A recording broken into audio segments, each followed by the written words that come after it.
సికింద్రాబాద్ 25 వసంతాల వేడుకలు జరుపుకుంటున్న ఏకైక ఉద్యమ పార్టీ బీఆర్ఎస్.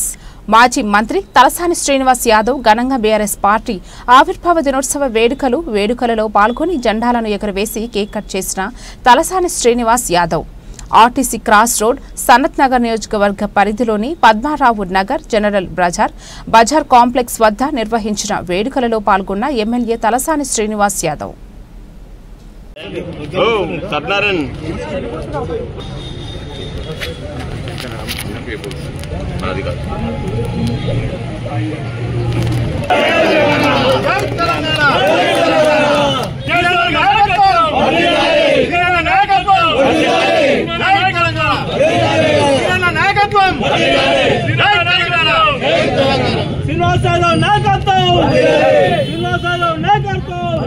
జై తెలంగాణ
పబ్లిక్